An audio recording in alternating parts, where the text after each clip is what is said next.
Madame Agata was not a wicked woman in the way that strangers would notice. She went to church every Sunday. She tied her wrapper neatly and greeted the pastor with both hands.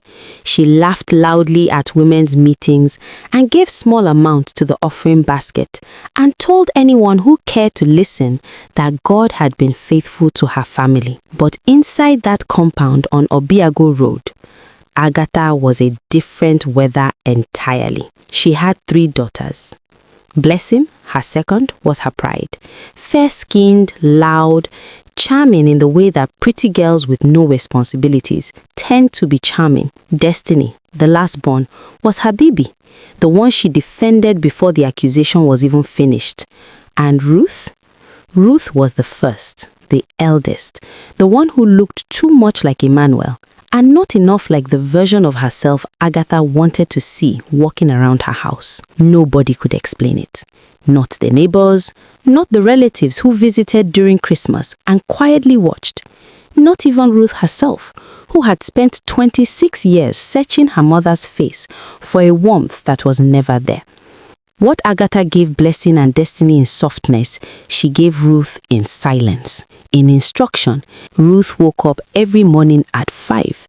That if she did not wake at 5, breakfast would not be ready. And if breakfast was not ready, Agatha's voice would find her before she was even fully conscious. She would go to the kitchen in the dark, still wrapped in sleep, and begin. Rice to salt, stew to reheat, Agatha's blood pressure medication to set beside a glass of water on the small tray with the faded flower pattern. Blessing's school fees had long stopped. Blessing was 23 and working at a phone accessory shop. She was the only one working. Their father, Emmanuel, a man who had once been strong enough to carry Ruth on his shoulders and walk to the market and back, had not been strong for 3 years now. A stroke had taken something from him that the doctor said may not return. He sat by the window most days, his right hand resting uselessly in his lap. Ruth paid his hospital bills. Ruth bought his medications. Ruth paid the electricity, the water, the food, the small repairs that a house always needs and always present at the worst possible time. Blessing contributed nothing and was never asked. Destiny contributed nothing and was never asked. And when a neighbor once made the mistake of commenting on this arrangement within Agatha's hearing, "Your first daughter is carrying this family, oh," Agatha smiled the particular smile of a woman who feels no shame and said, "She is the eldest. It is her responsibility." As if responsibility was something you assigned only to the child you had already decided to give nothing else to. There was one place in that house where Ruth exhaled. The small corridor outside her father's room, where Emmanuel's chair sat facing the window. She would stop there on her way from work, still in her office clothes. "My Ada," he would say. The words slow and effortful, but certain, always certain.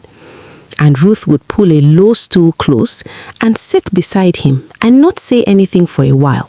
Just sit, just breathe, just be in the only square foot of that compound where she was someone's something. She never told him how bad it was. What would be the point? He could not stand. He could not confront Agatha. So she sat with him. She held his good hand. She told him about her day. In the mild version, the version without the parts that would keep him awake, Blessing had started bringing boys to the house. Not one, not two. A rotation. Different motorcycles outside the gate on different evenings, different voices in the sitting room, different cheap perfumes mixing in the air until the whole house smelled like a place that had given up on dignity. Agatha knew. Agatha said nothing to Blessing. The one evening Ruth came home and found 3 young men sprawled across the sitting room furniture like they owned the carpet, feet on the cushions, drinks sweating on the center table, smoke drifting from a cigarette that nobody had asked permission to light. She stood at the door and looked at Blessing. Blessing looked back at her with the particular boredom of someone who has never once been held accountable. "They are my friends," Blessing said before Ruth could speak. "Mama knows." Ruth looked at her father's chair by the window. Empty. He must have been taken inside already. She was glad. She went to the kitchen. She cooked, she cleaned around the boys. She served food she had bought with her own salary to people whose names she did not know and who did not thank her. And later, after they had gone, and the sitting room held the ghost of their presence, Agatha walked out of her room, looked at the stained center table, and turned to Ruth. "You allowed this in my house." Ruth stood very still. They were Blessing's visitors. Blessing was, "I am talking to you." Agatha's voice did not rise. It never needed to rise. It had a way of landing that was worse than shouting. "You are the eldest in this house. When something goes wrong, it is because you allowed it." Blessing was standing 3 feet away. Blessing examined her nails. Ruth pressed her lips together until the pressure behind her eyes passed. "Yes, Mama," she said. And she went to her room and sat on the edge of her bed in the dark and did not cry. She was 26 years old and she was tired of crying. Tears had never once changed anything in this house. They had never softened Agata, never moved Blessing to shame, never made Destiny look up from whatever she was doing long enough to see what was happening to her sister. Ruth sat in the dark and breathed. And somewhere in that breathing, something shifted. Not loudly, not dramatically, just a quiet, slow, terrible shift. The kind that happens inside a person when they have finally, without announcement, reached the end of something. The day Ruth decided to leave, nobody noticed she was deciding anything. It was a Saturday morning. She had just finished washing the family's clothes by hand. The machine had been broken for 4 months and nobody had suggested fixing it. And her knuckles were raw and her back was carrying the particular ache that comes from bending over a bucket for too long. She straightened up and looked at her hands, and then she looked at the compound. The plastic chairs under the mango tree where Blessing was sitting, laughing into her phone, legs stretched out, completely at rest in the way that people who have never walked a full day in their lives manage to be completely at rest. Ruth dried her hands, went to her room, and began, quietly and without drama, to plan. She did not tell anyone. Not Auntie Ngozi, who had warned her. Not even her father, because telling her father would mean watching him carry guilt for something that was never his fault. And she loved him too much for that. She worked. She saved. She found a 1-room apartment in Asata through a colleague who knew a landlord who did not ask for too much upfront. She paid the first 6 months quietly on a Tuesday afternoon. The morning she left, she woke at 4 instead of 5. She was already packed. She had been moving things slowly, 1 bag here, a small box with a colleague, so that when the morning came, there was almost nothing left to carry. She dressed. She picked up the small bag she had kept under her bed. She went to the kitchen out of habit and then stopped herself at the door. And she felt not sadness exactly. She turned away from the kitchen. She went to her father's room. Emmanuel was asleep. Then she bent and pressed her lips to his forehead very gently so that he would not wake. She walked out of the compound at 4:30 in the morning while the street was still dark and the neighbors were still sleeping and nobody was watching. Agata noticed at 7, not because she missed Ruth, because breakfast was not on the table. She went to Ruth's room and opened the door without knocking because that was a courtesy she had never once extended. The room was clean. The bed was made. The small shelf where Ruth kept her things was bare. Agatha stood in the doorway. It took her a full minute to understand what she was seeing. Then she turned and shouted for Blessing. Blessing called Ruth's number 4 times. Ruth watched the screen and let it ring. Destiny sent a voice note. "Ruth, where are you? Mama is upset," with the energy of someone reporting mild inconvenience rather than looking for a person she loved. Ruth listened to the voice note once, put her phone face down on the table of her new room, and ate the first meal she had ever cooked entirely for herself, sitting on a plastic chair by a window that looked out onto a street that did not know her name or her story or her pain. And that was the most peaceful thing she had experienced in years. She called her father that evening. Emmanuel picked up slowly. She could hear the effort in it.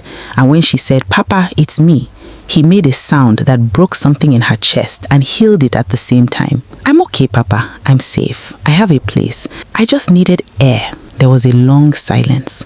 Then Emmanuel said slowly and with great effort, "Good. Just that. Good. As if he had been waiting for her to do this. As if some part of him had known before she did that she would eventually have to save herself. The months that followed were not easy, but they were hers. She woke up when she wanted, she ate when she was hungry, she came home to silence and discovered for the first time in her life that silence could be a gift. The civil service salary that had been feeding 5 people now fed 1 and built a savings account that began slowly, then with more confidence, to grow. She started a small business on the side, a food flask delivery service, targeting offices in the GRA. Chioma helped. A loan from a cooperative helped more. She cooked before dawn and delivered before 8 and went to her government job and came back and cooked again.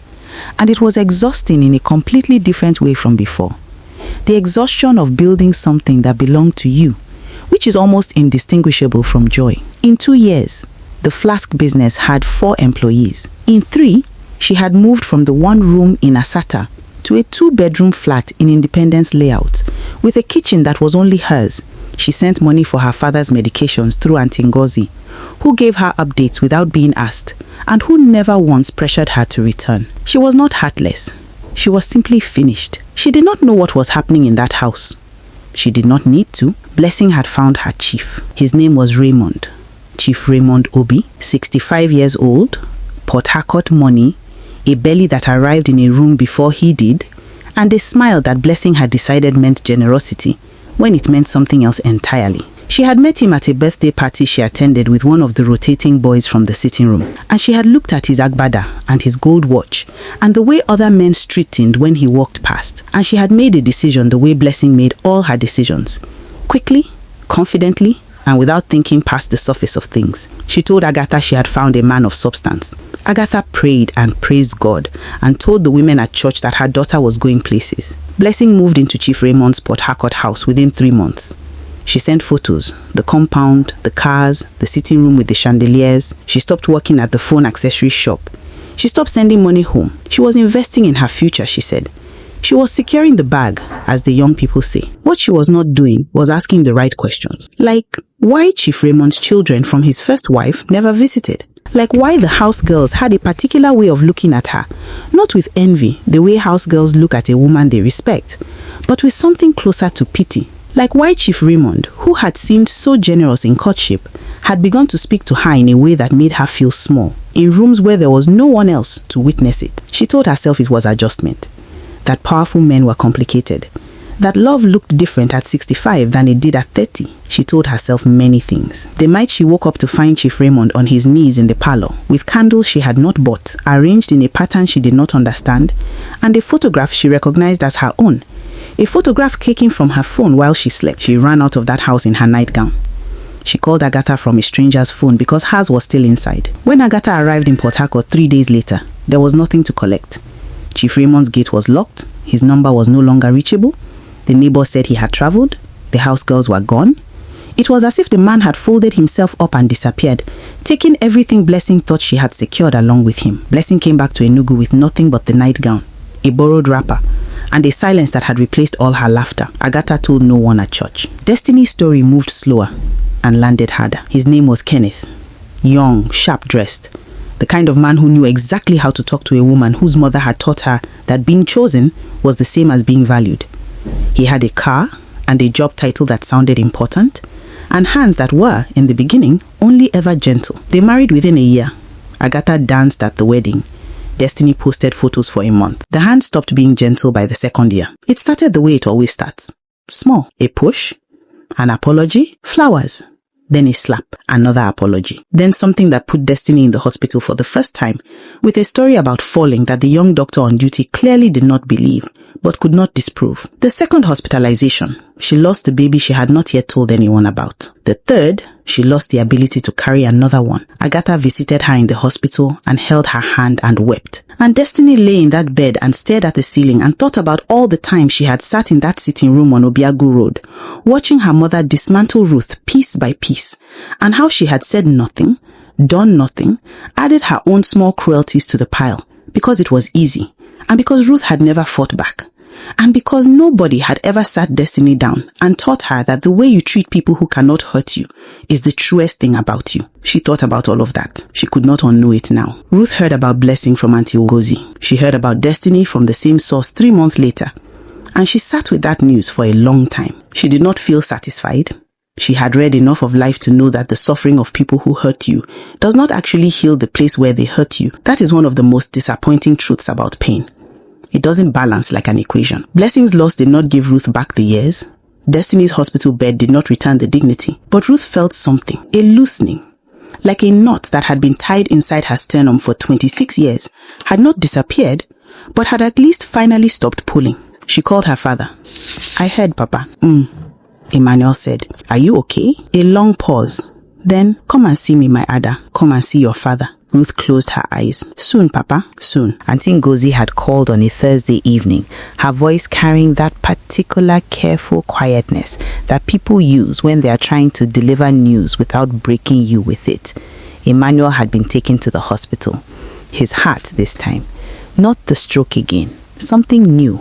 Something the doctors said they needed to monitor closely. She drove and thought about him and did not cry because she needed to see him first before she allowed herself anything like grief. He was awake when she arrived, propped against the hospital pillow, thinner than she remembered, the lines on his face deeper and more settled, but his eyes were exactly the same. "I'm here, Papa," she said finally. I know. Agatha was in the corridor outside. Ruth saw her when she stepped out to speak with the doctor. She had lost weight. Her wrapper was tied, but not with the confidence it used to carry. Agatha looked at the floor. Ruth spoke to the doctor, got the information she needed, arranged for the bills, left a number at the nurse at the station, and then she walked back past Agatha and returned to her father's room and sat beside him until he fell asleep. She did all of this without saying a single word to her mother. It was 2 days later that Agatha came to her. Ruth was in the small waiting area at the end of the corridor, eating rice she had packed from home, when she heard the chair beside her scrape against the floor. She looked up. Agatha sat down slowly, the way people sit when their body has started to charge them for certain movements. She folded her hands in her lap. She looked straight ahead for a long moment at nothing in particular. Then she said, "Ruth." Ruth said nothing. "I know you did not come here for me. I know. I have been sitting with God about this for a long time." Her voice was not the voice Ruth remembered. That voice had edges. This one was tired in a way that went all the way down. I know what I did to you. I know what I failed to give you. I know what I allowed those girls to do and what I did myself, and I was jealous." And the words seemed to cost her something to release. "Your father loved you in a way. From the moment you were born, something happened between you and Emmanuel that I had never seen before. And I was your mother, and I was jealous of my own child. And I know how that sounds. I know what that makes me. I took it out on you for 26 years. I took the thing that was wrong with me and I placed it on your back, and I called it your responsibility." Ruth was very still. "I watched you carry it, and some part of me, the part I'm most ashamed of, felt something like satisfaction, because as long as you were bending, I did not have to look at myself." She paused. "Blessing, Destiny, what happened to them? I know it is connected. The things I did not teach them, the things I showed them instead. I'm not asking you to excuse me. I'm asking you to forgive me. Because I'm standing in front of God, and I cannot stand in front of him with this thing still between us." Ruth looked at her mother for a long time, at the woman who had withheld warmth like it was a limited resource. She looked at Agatha, and she saw an old woman whose golden daughters had returned to her broken and empty-handed, whose husband was in a hospital bed down the corridor, whose churchwomen had begun to notice the silences where her testimonies used to be. A woman sitting in the corridor of everything she had built and finding that most of it had come apart at the seams she had refused to stitch properly, and she made her decision. "I forgive you," Ruth said. Agatha exhaled. Her shoulders came down, her hands unclenched slightly in her lap, and something moved across her face, relief or the beginning of it. "I forgive you," Ruth said again, and her voice was steady and clear and without performance. Because I am not interested in carrying what you did to me for the rest of my life. Because forgiveness is something I am doing for myself, not for you. Because I have read enough and lived enough to understand that some people hurt their children not from evil, but from a brokenness they never had the courage to face. And I believe that is true of you. But, Ruth said, forgiveness is not the same as restoration. I have learnt that. They are two completely different things, and people confuse them because it is convenient to confuse them. I forgive you, Mama. Genuinely. From whatever is deepest in me, I forgive you. But I am not coming back. Not to that house, not to that relationship, not to the version of daughter you decided I was before I was old enough to have any say in it. Agatha's face shifted. You will have what you need, Ruth continued. Papa's medications, his hospital bills, whatever the house requires. I will not abandon my responsibilities, not because you deserve them, but because I have decided what kind of person I want to be, and abandonment is not in it. But I will not be your daughter again, not in the way that word requires. I am dismothering you, Mama, quietly, without bitterness, without a sin. I am simply releasing you, and releasing myself from you. Agatha made a sound. Not quite a word, something smaller and rawer than a word. You can see Papa whenever you like, Ruth said. I will not interfere with that. But you and I, she stopped. There is nothing here to rebuild. You cannot rebuild what was never built. You can only accept the foundation that was laid and decide what to do with the space. And Agatha sat beside her in the corridor for a long time, not speaking. The silence between them carrying the full and terrible weight of 26 years that could not be undone by a conversation in a hospital hallway. Emmanuel came home 3 weeks later. Ruth had arranged a proper hospital bed for his room, a night nurse 3 days a week, and a new medication schedule that she typed out and laminated and stuck to the wall where anyone caring for him could see. She visited every Sunday. Blessing was living back at Obiago Road. She had taken the small back room that used to be a store, and she was quiet now in the way that people are quiet after something has moved through them and rearranged things. And she cooked sometimes and cleaned without being asked, and she never once, in Ruth's presence, behaved like the girl who sat under the mango tree with her legs stretched out while her sister's knuckles bled. Ruth did not trust the change, but she did not punish it either. She simply observed it from the distance she had chosen. Destiny had left Kenneth. It had taken everything she had, the hospital stay, the things she lost that she could never recover, and one night when she had looked in herself in the mirror and not recognized the woman looking back. She had called Auntie Ngozi. Auntie Ngozi drove 4 hours without hesitation and packed Destiny's things while Kenneth was at work and brought her back to Enugu before he even knew she was gone. She was in therapy now. Slowly, uncertainly, the way healing always begins, without any guarantee that it will be linear or complete. Ruth had sent her a message. Not long, not warm in the way that pretends nothing happened, just honest. I heard. I'm glad you're out. Take care of yourself, Destiny. Destiny had read it and not replied for 3 days. Then she had sent back. Thank you, Ruth. I'm sorry. I know that's not enough. Ruth had looked at those words for a long time. Then she had typed, "It's a start," and left it there. Some people will tell you that blood is thicker than water. They will say it like it is a law, like family is an obligation that overrides everything. Your peace, your progress, the quiet understanding of your own worth that took you years and tears and one very early morning with a small bag and a sleeping street to finally arrive at.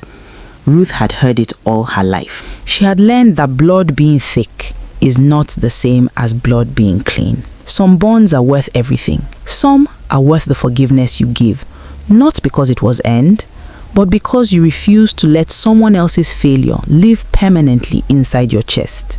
And some things, some silences, some distances, some careful and deliberate releasings, are not betrayal. They are survival. They are the most honest kind of love a wounded person can offer themselves. Ruth knew this. She had paid for the knowing with the best years of her youth, and she did not intend to waste what the knowledge had cost her. These days, blood is no longer thicker than water. Some sins are best left forgiven and never, ever forgotten.